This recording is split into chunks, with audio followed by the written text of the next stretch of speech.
How to remove duplicate. First, what is duplicate? It is a copy of something. Just for example, fruits. These are what we call fruits. So let's say apple, and the apple has one duplicate in this one. Banana is only one. Grapes, grapes, grapes. So there are three copies of duplicate. I mean, three copies of grapes. Lemon, lemon, there are two copies of lemon. Mango, there are only one, so there's no duplicate for that. Orange, there are one and two, three oranges. Now, the first thing that we need to consider is you have to highlight.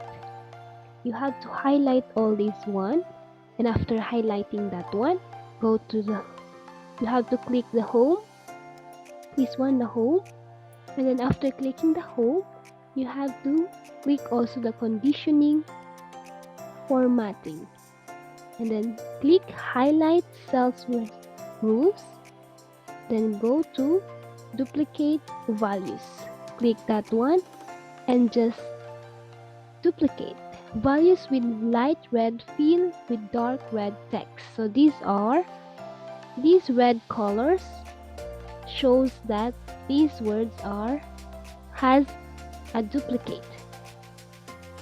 Just click OK, and after clicking that, let's now go to data. After clicking the data, we have to find the remove duplicates, and that is remove duplicate. So just click this one and then just click OK. To delete duplicate values, select one or more columns that contain duplicates. So we are already done that a while ago. That is our first step. So just click OK. Be sure this one is checked and just click OK. 6 duplicate values found and removed. 6 unique values remain. Just click OK. And then we are done. Thank you for watching. Please don't forget to subscribe. Thank you and God bless.